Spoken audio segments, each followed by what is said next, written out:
Pues buenos días, amigos de Guitarret V. Estamos en esta primera sesión, que es un motivo de alegría a pesar de la situación que estamos viviendo en todo el mundo, pero es un motivo de alegría porque esta actividad académica a través de las redes sociales y que se ha llamado por consenso de nuestra Academia de Guitarra, Guitarra Red V, pues pretende más que nada estar en contacto en este confinamiento con nuestros alumnos, con nuestros egresados, con nuestros maestros, con el público en general, amante de la guitarra, y que creo que es muy circunstancial y muy importante en estos momentos, ¿no?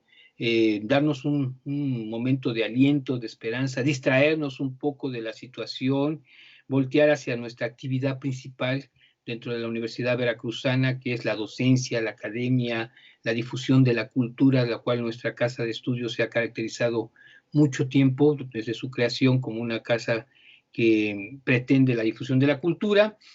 Y en esta ocasión pues a propuesta de nuestra academia, al integrar estas jornadas académicas de Guitarra Red V, pues una de las partes importantes es hablar con nuestros alumnos egresados que han estado con nosotros conviviendo, compartiendo en nuestras aulas y que han tenido la oportunidad de trasladarse al extranjero, tener otra experiencia, otra vivencia, y este es el caso de Santiago Molina. A Santiago Molina tuve el enorme gusto y agrado de conocerlo hace varios años en la facultad. Fui su primer maestro ahí, si mal no recuerdo, en el primer semestre. Yo lo recuerdo jovencito, delgado, un chico muy amable, muy atento, muy educado, con una personalidad sencilla, afable. Vaya, a mí me dejó un grato recuerdo haber trabajado durante un semestre con él y después como ver paulatinamente su desarrollo, ¿no? Y cuando me entero, dice, pues, él ya tenía ese interés cuando lo conocí, de salir de aquí, de México, y buscar otros ámbitos, y lo logró. Y es un orgullo para nosotros que haya estado en nuestras aulas, en nuestra universidad, en nuestra querida Facultad de Música, y que ahora está en Salzburgo, habiendo hecho ya toda una carrera académica ya y empezándose a abrir paso en un campo tan difícil como es el de la música. Es de la música y en un lugar con un nivel de competitividad bastante alto. Entonces, Santiago, bienvenido, mucho gusto en saludarte, me da muchísimo agrado verte bien, bien de salud, sobre todo en estos momentos, y pues te dejo la palabra para que saludes a tus amigos, compañeros de aquí de la universidad y saber más de ti. ¿Qué tal, no? Pues primero que nada, un gusto enorme pues que se dé una oportunidad tan bonita a pesar de las circunstancias, que bueno, a todos nos ha venido a repercutir a mayor o menor medida en distintos lapsos de tiempo también, así como ya todos, bueno, se sigue con el confinamiento un poco más fuerte y se va normalizando la situación, que bueno, todo sigue un tanto incierto, esperemos que todo lentamente se vaya mejorando, ¿no? Primero que nada, pues quiero saludar al estimado público y una vez más, pues agradecer por esta invitación. Me parece una iniciativa muy, muy bonita para que todos especialmente podamos permanecer en contacto, ¿no? Bueno, primero vamos a escuchar el preludio número 5, escrito en re mayor. Algo muy característico de este preludio es la alternación continua que hay entre, digamos, el soprano y una melodía que se enlaza con esta siempre en grados conjuntos. Algo muy importante y muy que se puede apreciar en este preludio es la presencia pues casi total del mismo bajo. Por decirlo así, hay un pedal, en este caso en el re de la sexta cuerda, que se mantiene casi todo el preludio. Solamente hay una pequeña parte donde sí se establece en el bajo la dominante, en este caso sería la, y espero pues sea de su agrado.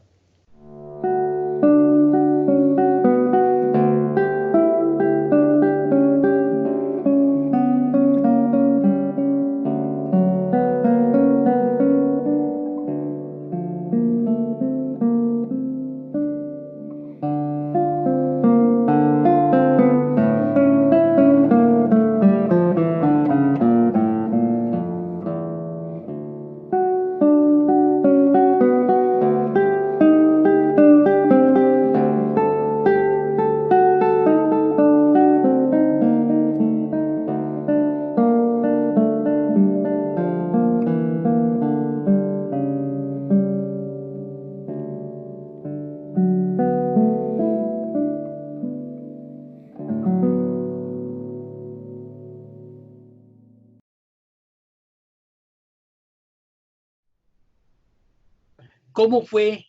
Pues supongo que muchos de los que nos están viendo fueron tus compañeros en Jalapa. ¿Cómo fue tu paso por aquí, por nosotros? Bueno, es una pregunta pues muy linda, siento yo. Ya han pasado sus buenos años, aunque el tiempo parece que vuela de una manera impresionante, ¿no? Yo recuerdo Jalapa con mucho cariño. Fue precisamente en 2008 cuando llegué. Bueno, tenía en ese entonces 15, 16 años, 15, sí. Y precisamente en ese mismo año entré a la facultad de estudiar, pues precisamente en su clase maestro, ¿no? Yo todavía me acuerdo aún de las clases, recuerdo pues ese compañerismo pues tan bonito que se vive precisamente solamente en Jalapa, vamos a ponerlo así. Quizás en otros lugares sucede de manera muy similar, pero lo que se vive en Jalapa a nivel así estudiantil, el nivel del ambiente, el nivel del compañerismo, de compartir ideas, pues es una cosa muy especial, tengo que decir, ¿no?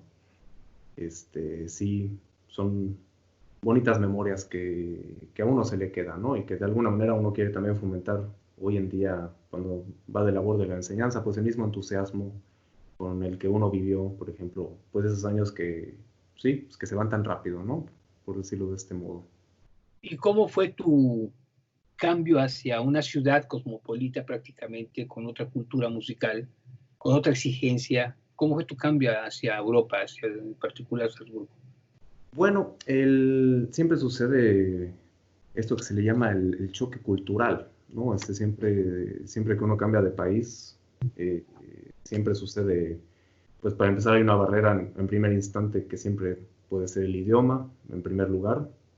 En ese entonces, cuando yo llegué a Europa, bueno, en ese caso en particular a Austria, no hablaba ni una palabra de alemán, entonces sí fue una barrera muy fuerte, ¿no? A pesar que la gente es relativamente muy amigable, y a pesar que uno se puede desenvolver muy bien con el inglés, por ejemplo, y encuentra también uno eventualmente gente que habla incluso el español, bueno, mucha gente lo habla, hay que decirlo así, sí es como una barrera, yo siento que si uno no tiene una idea más o menos del idioma, o si no domina un cierto nivel, no puede incluirse en cierto modo la cultura. Y sí, es interesante una vez que uno comienza a entender, por ejemplo, el humor o ya las sutilezas del idioma, ya uno forma parte ya de, pues, de este entorno, ¿no? Por decirlo así, no le llamaría yo un shock, pero sí es distinto, sería de este modo. ¿Y cómo fue tu experiencia? ¿Entraste a la clase de Elliot Fisk o tuviste otro maestro, Marco Tamayo? No sé, ¿cómo fue ya entrando en términos guitarrísticos? En materia. Sí, bueno, cuando yo apliqué, bueno, maestros como por ejemplo Elliot Fisk o Marco Tamayo, por ejemplo, son maestros que tienden a tener mucha concurrencia. A nivel mundial llega gente de todos lados que quieren estudiar con ellos. Y bueno, mi idea principal, así al principio, yo decía, pues bueno, a mí me gustaría quedar con uno o con el otro. Y bueno, se dio de la siguiente manera que, bueno, fui aceptado en la clase de la maestra, bueno, la profesora Laura Young, quien fue pues la mujer en ese entonces del bueno, el prestigioso guitarrista croata Zoran Dukic, ¿no? Entonces, sí, entré yo a su clase y sí, ¿cómo decirlo? Al principio hubo buena química en la clase, todo funcionó muy bien. Bueno, aprendí muchísimo de su concepción, por ejemplo, del sonido, de la técnica. Tiene pues unas cosas que yo me llevo realmente que yo digo, wow, o sea, eso me ayudó en muchos sentidos, por ejemplo. Y bueno, en sí nunca fluyó mal la situación, para nada, nunca hubo ninguna situación mala, en realidad. Solo a través de la búsqueda y con el tiempo, en un punto sí me decidí a cambiar a la clase de Elliot, ¿no? Ya que estaba yo ahí estudiando 2 años. Entonces hice los estudios 2 años con Laura Young y los últimos 2 años ya en la clase de Elliot, ¿no? Que pues también es una experiencia muy enriquecedora, sobre todo cuando creo que se aprende a veces mucho, bueno, no se puede decir que se aprenda más, pero ver o presenciar las clases del maestro, por ejemplo, en este caso, es algo que realmente vale mucho, puesto que siempre da información valiosísima, ¿no? Y siempre habla y sabe realmente mucho. Es un caso muy, ¿cómo decirlo? Se sabe a nivel así mundial, ¿no? ¿Cómo decirlo? Es un maestro con mucha, ¿cómo decirlo? Ahora mismo no me viene la palabra, pero sí, tiene como fama, ¿no? Fama buena o fama mala, hay quien lo tacha de tal o cual cosa, pero el señor es un gran músico y sí, en su clase, pues sí, abordé muchas cosas con él y sobre todo, bueno, poco a poco la obra de Ponce, como iremos hablando poco a poco, ¿no? Aquí la cuestión con Elliot es un maestro con chispa, muy inquieto. Tuve la oportunidad de conocerlo hace un tiempo. Muy inquieto, con otra visión. Me acuerdo muy bien, estaba yo en Boston con él conviviendo, con Zaira, me invitaron a tocar. y me dijo, escucha mi versión de los estudios sencillos de Leo Brouwer. Otra concepción, otra digitación, y realmente la obra, con unos estudios tan conocidos, sonaron totalmente distintos en manos de ellos. Y además trae la tradición, como tú decías muy bien, será bueno, será malo, pero fue de los últimos alumnos de Segovia, con esa visión de compromiso musical, bueno, está la técnica, pero la parte de hacer música creo que es muy importante, y yo creo que eso fue algo que también marcó en tu trayectoria ahí en la escuela, ¿no? Así es. Y sí, yo creo lo que a mí me dejó Elliot así a nivel así personal y que sin lugar a dudas, pues es una aportación enorme. Y no es, como decir, es una cosa así de visión. El maestro, por ejemplo, pues sí, él conoce y ha llevado la guitarra a sus límites. O sea, eso está más que claro, ¿no? Eh, Bueno, esa ha sido parte de tu formación, porque igual se concluyó y creo lo que hemos platicado, me hizo oportunidad de platicar ayer contigo, pues has abordado la investigación desde el enfoque para tu titulación, para la obtención de tu grado, y con un compositor que para los guitarristas y sobre todo los mexicanos, pues tiene una gran importancia como es Manuel M. Ponce. En esta faceta de investigador, ¿qué nos puedes decir? ¿Cuál es qué es lo que has aprendido acerca de investigar y tocar a partir de una fuente de investigación la obra de Ponce? bueno, es una pregunta muy, pues yo la encuentro muy linda, por ejemplo. Con Ponce, por ejemplo, hay pues una cuestión así quizás como se le puede decir hasta personal. Siempre, por decirlo así, bueno, es un compositor que, digamos, durante los estudios siempre está presente, se toca en todos lados del mundo, ya sea en concursos, en conciertos, siempre se encuentran grabaciones de su música, por decirlo así, siempre está presente, ¿no? Y es una cosa, por ejemplo, cuando uno es estudiante, aborda mucha música, que es sumamente necesario e importante, o sea, abordar así todo el repertorio que sea posible. Y con el tiempo uno se va dando cuenta, como que a qué repertorio es uno afín. Y bueno, con Ponce, por decirlo así, siempre es un compositor que ha estado presente, ¿no? Desde los primeros semestres de los estudios allá en la facultad, pues hasta ya lo último que hice, pues allá en Salzburgo, ¿no? ¿Cómo decirlo así? Su, es como cualquier, digamos así, autor literario o llamémosle compositor, sea el que sea, bueno, habrá unos que tengan más, por decirlo así, trayectoria, más obra, más, no sé. Eh, pero si uno, por ejemplo, se intenta especializar o uno, digamos así, profundiza en la música de un compositor nada más, va a encontrar solamente en un compositor un mundo enorme, ¿no? Por decirlo así. Ahora escucharemos el preludio número 6. Este preludio tiene como característica muy especial que el motivo melódico que aquí aparece se puede encontrar en el Vals de las Cuatro Piezas. Es quizás el preludio más corto de todo el set, de los 24. Consta, bueno, de una alternación continua entre la melodía y un acompañamiento que complementa a la misma, por decirlo de este modo. Y, por ejemplo, una cosa muy importante y muy interesante también con el vals es que se pueden encontrar similitudes muy, muy bellas en cuanto a lo que respecta a los motivos melódicos y también a los intervalos que se ocupan aquí, sobre todo en las resoluciones, con la vals de Ravel, escrita para dos pianos. De este motivo hablaremos también en otros preludios. También se cita también, por ejemplo, en el preludio 11 o en el 7, que también veremos más adelante.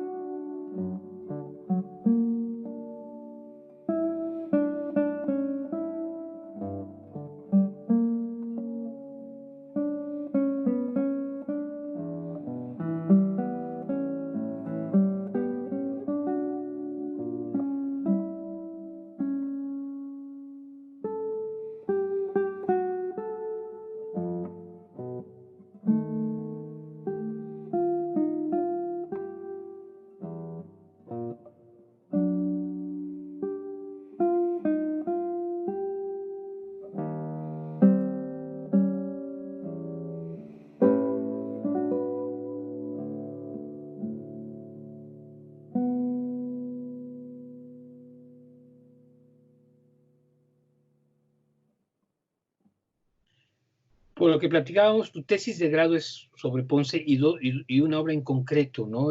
¿Puedes platicarnos en particular de eso? Claro que sí. Sí, Como tu bueno, tesis.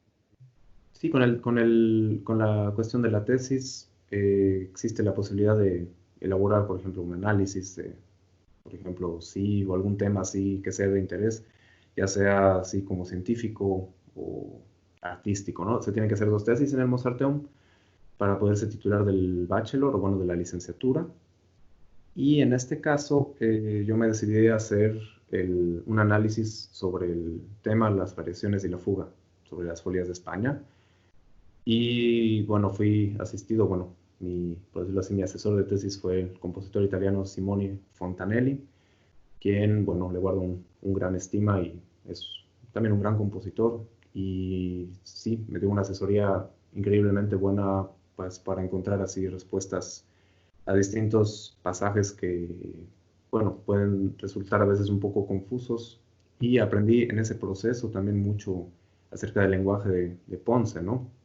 Se aprende mucho con cualquier obra, pero esta en particular tiene una densidad musical en cuanto al lenguaje que sí hay que sentarse realmente a pensar un tiempo y analizar lo que está sucediendo. Bueno, en realidad con todo, o sea, pero esta obra en particular, debido a la densidad, sí es necesaria pues analizar lo que estamos haciendo porque sí, o sea, sencillamente en 20 variaciones pasan un millón de cosas y hay que tener claro pues, qué está sucediendo, ¿no? Si no, no hay luego un acercamiento real hacia la música, por decirlo de algún modo.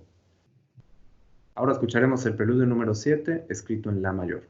Tiene un tiempo vivo, se podría decir que es una breve anacruza en forma de semicorcheas, la primera escala que aparece en el preludio, y es posible ya en el compás número 2 observar y escuchar un recurso rítmico popular, este famoso 3 contra 2. Exacto. Sí, algo muy interesante sería cuando se vuelve a citar, ahora viene la parte del vals de Ravel que mencionaba anteriormente, ese ritmo apuntillado. Eso aparece en un momento muy importante sí, precisamente de la vals de Ravel, como mencionábamos, tiene también que ver con el vals de las cuatro piezas. Y este elemento se puede también apreciar en obras como el tema variado y final, sobre todo en el final, y en el concierto del sur. Es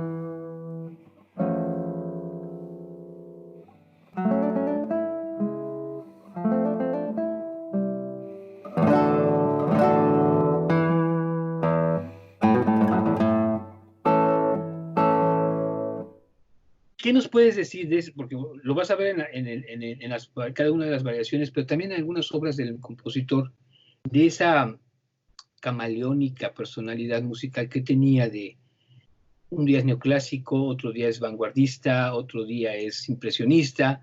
¿Qué nos puedes decir de eso de Ponce? Sí, bueno, pues es como, ayer platicábamos un poco, maestro, y era pues un poco el tema, ¿no? A Ponce se le han intentado poner un millón de etiquetas, se le ha llamado compositor nacionalista, se le ha llamado antinacionalista también, se le ha llamado compositor neoclásico, neorromántico, moderno, neobarroco, y hay maestros incluso hoy en día que lo consideran como un compositor casi barroco, ¿no?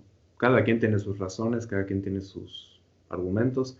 Lo que yo creo es, bueno, se le puede llamar más bien que es un compositor, como usted dice, camaleónico o ecléctico, ¿no? Que no se le puede poner una etiqueta en particular, puesto que cada obra de él está centrada o situada en un contexto en particular, ya sea en casos, pues por supuesto, la sonata clásica en homenaje a Fernando Sor, hecha con este lenguaje. El más claro ejemplo que quizás las dos suites antiguas, por ejemplo, ¿no? Que fueron también atribuidas a Weiss, incluso publicadas durante un tiempo así. Y esos son los ejemplos así yo podría decir más claro, ¿no? La sonata romántica, por supuesto. Todos esos lenguajes que él imita a la perfección, eso es lo que lo hacen ser un compositor tan versátil. Y en el caso, por ejemplo, de las variaciones y el tema de las variaciones y la fuga, a mí hace una alusión muy grande a las formas antiguas del barroco también, puesto que, bueno, sí hay compositores que han hecho obras monumentales, ya por ejemplo Benjamin Britten con el Nocturnal, esto también es un monumento, ¿no? O sea, son obras de peso, de densidad y que tienen una duración pues muy considerable. Y Benjamin Britten en ese caso también hace una alusión un poco a la forma barroca, ¿no? Está basado en la canción de Dowland, el Come Heavy Sleep, y es todo como lo desarrolla, bueno, tiene también ahí el trasfondo, todo esto, el proceso como de la muerte, por decirlo así. Y bueno, hablando ahora otra vez de Ponce, sí, él ocupa un poco una forma antigua, originalmente había un preludio antes del tema, por ejemplo, y durante todas las variaciones explota distintos lenguajes, ¿no? Sí, sí se nota un uso, y bueno, siempre deja ahí como una firma, ¿no? Como, sí, estoy, por decirlo así, evocando al barroco, pero aquí dejo claro que soy yo quien lo está haciendo, ¿no? Siempre hay cosas muy características y es cuando se discute siempre, ¿no? Como se tiene que tocar Ponce entonces como un compositor no romántico, aunque lo que me está proponiendo ahí es más bien una cosa más dirigida al barroco, por ejemplo. Entonces ya son ahí temas que son un tanto sensibles, son muy discutidos siempre. Bueno, también con Eliot lo discutimos muchas veces, a veces sí, de manera un poco acalorada, pero pues es parte del proceso del entendimiento, siento yo. Creo que lo tienes muy claro, esta cuestión de que se agrupan en las variaciones una serie de estilos distintos, pero bueno, como dices, dejando su marca personal, o sea, soy un compositor moderno. Y bueno, recuerda que el título original eran diferencias. Un, Así un, es. un nombre genérico en el siglo XVI, por ejemplo, entonces ya fue Ponce que lo cambió, digo Segovia que lo cambió. A continuación, escucharemos el preludio número 8, escrito en fa sostenido menor. Tiene la indicación de tempo tranquilo. Resulta muy interesante observar desde el inicio del preludio la interacción que ocurre entre el desglose de una polifonía implícita. Qué bien, de pensarse así, sería conveniente ingeniar una digitación, pues que permita la interacción independiente de las voces. Se presenta la tonalidad como fa sostenido menor. Después ocurre una recapitulación sobre el tercer grado de la escala, en este caso la menor, así tal cual, transpuesta.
he visto en Instagram que estás grabando, presentando tus preludios, los preludios de Ponce, ese conjunto de 24 preludios que son una joya de las miniaturas, una joya musical. ¿Qué nos puedes decir de ese proyecto que estás llevando a cabo en este momento?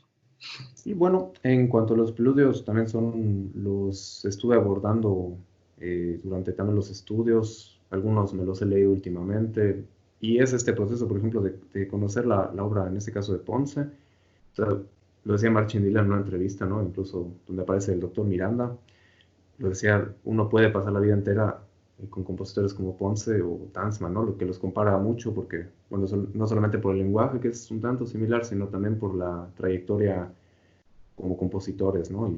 Y sí, por decirlo así, cambiando de tema, en cuanto a los preludios, es un proyecto en sí que, en sí, ¿cómo decirlo? Lo he ido realizando poco a poco. También a raíz un poco del confinamiento, que pues, todos hemos estado un poco ya encerrados.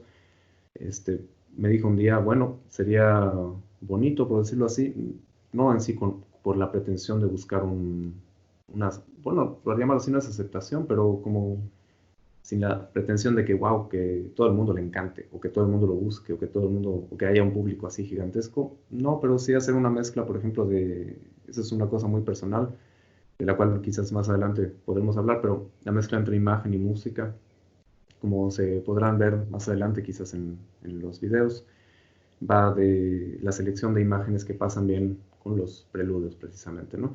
Entonces, mi proyecto es irlos, pues sí, grabando poco a poco, irlos así presentando de este modo. Y en sí no he seguido hasta ahora un orden así específico, más bien he ido así como agarrando, o sea, lo que voy diciendo, esto va bien, esto queda acá también. Ahora, por otro lado, cuando ya uno entra en la vida real y tiene que enseñar, ir de aquí para allá y todo esto, a veces no uno cuenta con el tiempo que le gustaría, pero también sí considero importante y reservo el tiempo para pues, la realización y la producción de los mismos, ¿no? Pues, para que haya ahí algo bonito que presentar. Muy importante pues es la calidad, ¿no? De lo que uno quiere entonces presentar. O sea, entonces por eso importante es siempre hacer las cosas con calma, prepararlo bien, que quede una cosa que la gente va a decir, wow, qué bonito. Bueno, sabemos que Segovia publica de los 12 de los 24 preludios en 2 colecciones. ¿Qué opinas tú del trabajo de las versiones originales de Ponce? Bueno, es un tema muy debatido también. Sí, los preludios fueron compuestos, se tiene entendido, en la segunda mitad del 1929. Sí, 12 fueron arreglados y publicados por Segovia, y años después, ya incluso cuando Ponce había muerto, ya, pero años después, fueron ya grabados 6 de estos preludios, tengo entendido, por Segovia. Eh, Sí, existe siempre la discusión, existen también, por ejemplo, distintas ediciones, ¿no? Que conocemos sin lugar a dudas las ediciones que sacó Segovia, por ejemplo, de estos 12, que tienen a veces diferencias muy notorias. Por ejemplo, con las de Alcázar, que bueno, las de Alcázar a veces también pueden contener algunos errorcillos de dedo, podemos decir. Eso es algo evidente también en otras obras, no solo en los preludios. Y bueno, pero en sí están basados en por decirlo así, los originales, ¿no? El tema es, por ejemplo, como platicábamos un poco ayer, maestro, pues es la discusión de qué pesa más, si por ejemplo una verdad que ya ha sido presentada tantas veces y que ya es aceptada como verdad y que encima, bueno, viene el tema siempre de Segovia, por ejemplo, como guitarrista, todos los cambios que hizo, por ejemplo, en este caso de la música de Ponce, muchos casos son muy acertados, sin embargo, muchos casos quizás no lo fueron, y es un tema siempre de discusión, y la gente se puede poner de un lado o del otro y decir, no, hay que respetar lo que escribió el maestro, y el otro lado dice, no, no, el maestro Andrés Segovia tenía toda la razón y todas las decisiones fueron válidas. Creo que hay que mantenerse en un punto medio, ¿no? Para poder evaluar las dos caras de la moneda, por decirlo así.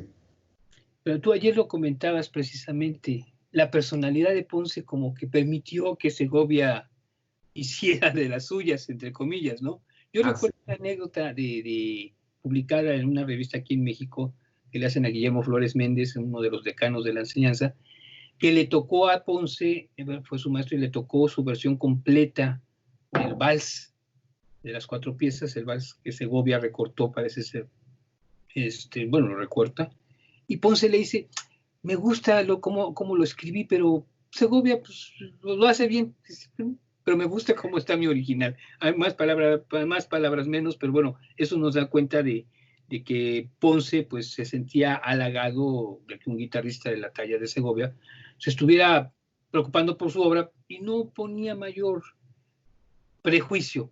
Digamos que en la actualidad, pues a partir de las interpretaciones históricamente informadas, de la posibilidad ya de adquirir los manuscritos o las versiones originales, pues dejan esa libertad de criterio de los intérpretes, que en este caso tú lo estás diciendo muy bien, ¿no? Así es. Sí, y es esto precisamente, Ponce tenía este carácter como muy, no se le podría decir sumiso, ¿no? Porque no sería la palabra correcta, pero era una persona muy tranquila, ¿no? Como siempre se le describe, como también siempre se le percibe en sus escritos. Entonces, a él yo creo que no le molestaba tanto, ¿no? Si había un cambio u otro, quizás muy en el fondo decía, bueno, no es mi intención, pero siempre viene la discusión entonces de cuáles eran las intenciones del compositor y siempre siempre hay como esta discusión, ¿qué vale entonces la pena, por ejemplo? Seguir lo que, y sucede no solo con Ponce, ¿no? Citando otros ejemplos, una obra muy tocada a nivel mundial y que también sería, por ejemplo, la Invocación y Danza, ¿no? De Rodrigo, quedó como casi versión aceptada la versión de Alirio Díaz, que tiene cosas maravillosas y funciona todo de maravilla.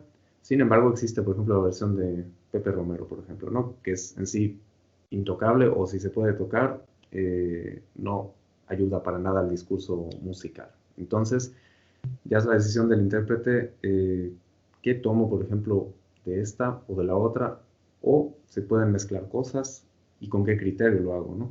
Es importante destacar que sí, yo pienso, o soy de la idea, también en este caso de Ponce, que se pueden tomar decisiones a favor de la música según los contenidos que ya tenemos y en ese caso decir, esto funciona bien, lo tomo por tal y cual razón, esto no funciona para nada, mejor lo cambio por esto y esto. Y todo tiene, a mi punto de vista, tendría que tener una explicación, el porqué de una decisión siempre, ¿no? O sea, tiene que estar siempre bien fundamentada y siempre existe vamos a ponerlo así, de un lado está la versión, digamos, ya mundialmente aceptada, como lo platicamos ayer, por ejemplo, del tema variado y final. La versión mundialmente aceptada es la de Segovia, no lo vamos a cambiar así. Y la otra versión, por ejemplo, es la del manuscrito. Incluso Judicael Parrois tiene, por ejemplo, la grabación con Naxos de ambas, ¿no? Ambas versiones. Es muy interesante si se quiere, por ejemplo, escuchar, o si uno mismo lo quiere probar y tocarlas, también es un buen experimento.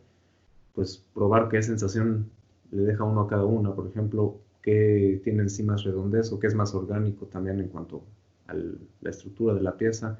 Como platicábamos ayer, en la clase de Elliot, por ejemplo, él me decía una vez, precisamente con el tema variado, me decía, pues, ¿por qué no trabajas las otras variaciones también?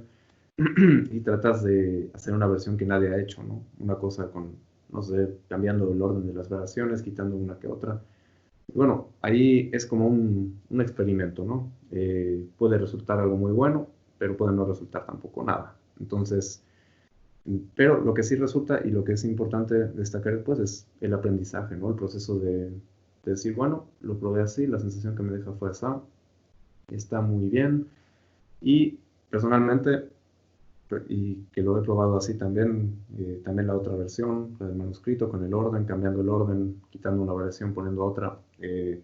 Al final me quedo 1000 veces en este caso con la de Segovia, ¿no? Porque digo, funciona, no hay nada que cambiarle, está bien, pero hay que vivir ese proceso también de probar por decirlo, pues otras cosas, ¿no? Lo mismo sería con otra obra de Ponce, por ejemplo, que en ese caso uno dice, no, en este caso sí me quedo pues con el original, ¿no? En este caso sí me decido por eso. El Concierto del Sur, por ejemplo, también tiene pasajes totalmente distintos, ¿no? Ni hablemos de la cadencia porque es como si lo hubiera escrito otra persona, ¿no? Al final la cadencia fue adaptada, se tiene entendido, por Segovia, ¿no? Que también metió ahí pues su mano, por decirlo así. Y bueno, es la mundialmente también aceptada. Entonces, siempre es la discusión. ¿Qué pesa más?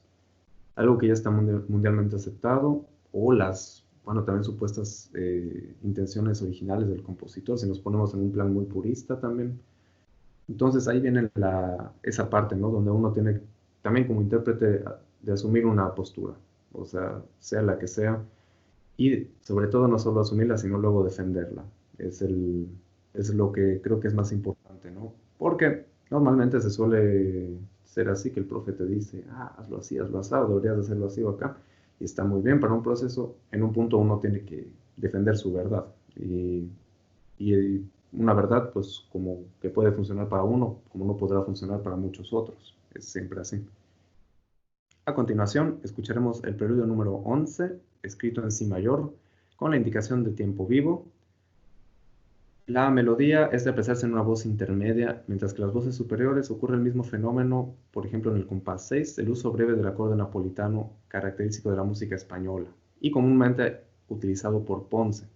Esto no se había mencionado antes, pero se ocupa muy regularmente por él en obras como el Concierto del Sur, en el segundo movimiento. También en el primero hay momentos muy importantes del uso del si bemol, que hacen siempre el hincapié al acorde napolitano. Y bueno, un ejemplo clarísimo, la sonatina meridional.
Aquí creo que es importante para los chicos que nos están escuchando y viendo, algo que has dicho muy importante, tomar las mejores decisiones en beneficio de la música.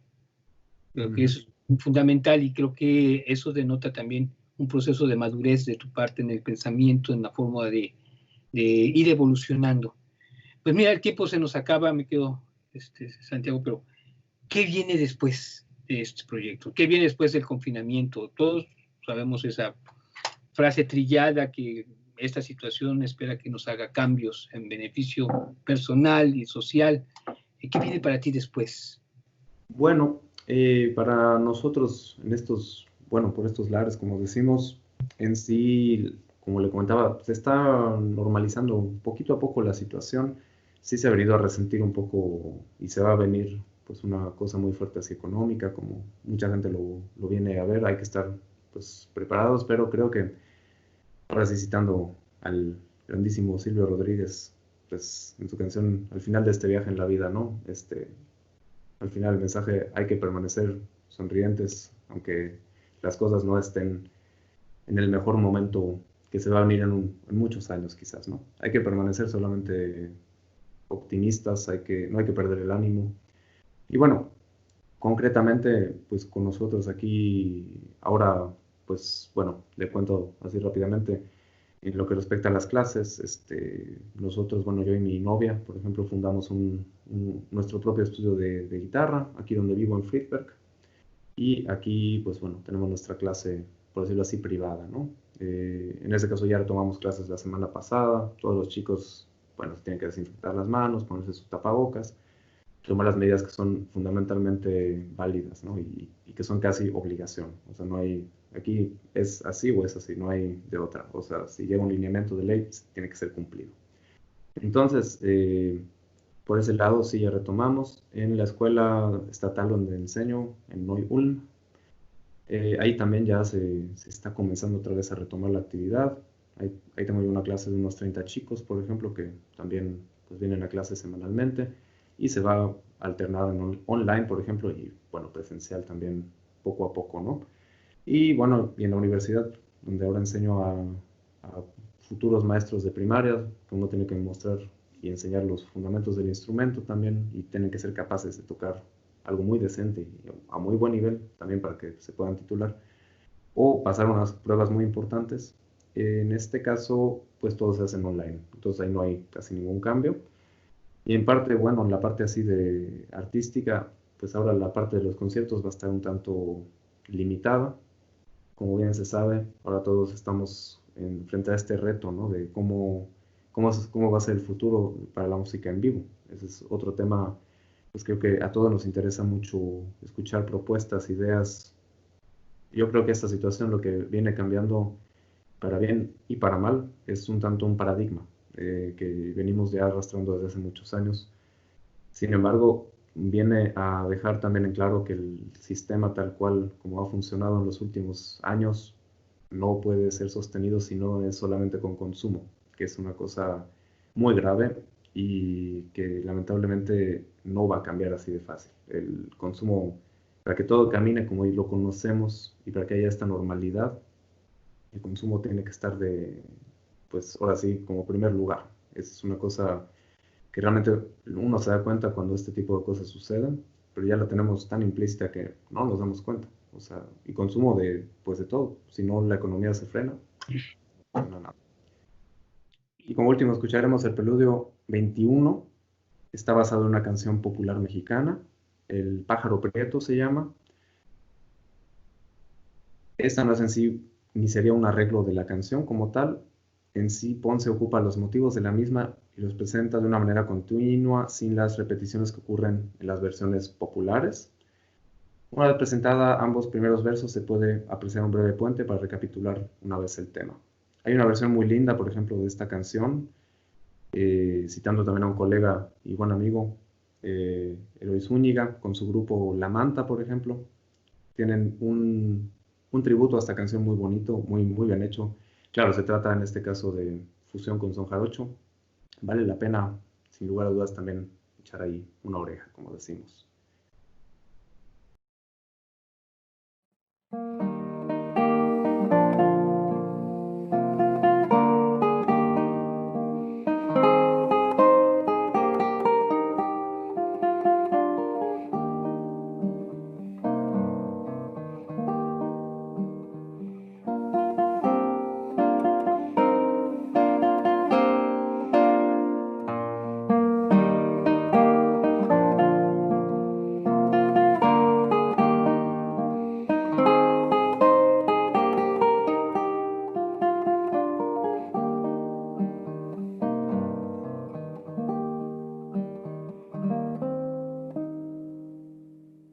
Y ya para despedirnos, ¿quisieras mandar algún mensaje a tus compañeros, amigos, a la gente de México?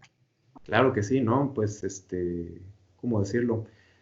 Pues creo que es muy importante, sobre todo para las nuevas generaciones, ¿no? De las cuales se está constituyendo ahora la UB, por ejemplo, pues valorar mucho estos años que son muy válidos, valorar la fantástica formación que nos deja la universidad. Maestros, bueno, una academia de guitarra más completa no puede haber, de verdad, hay un sinnúmero de maestros, es algo bellísimo el poder, no sé, acudir de pronto a un profe, pedir que le escuche a uno, escuchar un punto de vista, es algo muy lindo y hay que valorar esto y pues ser muy fuertes, hay que mantenerse claro y no, aunque las cosas se pongan como ahora complicadas, difíciles, pues hay que seguir adelante, hay que luchar por lo que queremos, o sea lo que esto sea, y hay que mantenerse solamente muy claro con esto, ¿no? Ese sería mi mensaje, más bien incitar a la gente pues a seguir adelante, ¿no? A que no, pues no dejemos que situaciones o por más difíciles que sean nos tiren para abajo, ¿no? Más bien que nos sirvan más bien para salir adelante. Pues mi querido Santiago, muchísimas gracias por tus palabras a los compañeros, a tus antiguos profesores, muchísimas gracias. Gracias por compartirnos tus experiencias, tu visión de trabajo y tu visión de la situación actual, cómo está, y sobre todo, cómo estás encarando la obra de Ponce en una faceta de un mexicano que está en el extranjero, está en Salzburgo, pues sin embargo, significa para ti muchísimo. Me voy a despedir invitándoles a todos los demás a que sigan estas jornadas donde va a haber otras experiencias como la de Santiago, va a estar Alejandro Córdoba también, y bueno, seguir adelante. Muchísimas gracias y nos despedimos para la próxima. Gracias, Santiago. Un abrazo. Gracias a ustedes y les mando un fuerte abrazo. Esperemos nos vemos pues pronto por allá, si todo esto del coronavirus lo permite. Claro que sí. Un abrazo. Muchas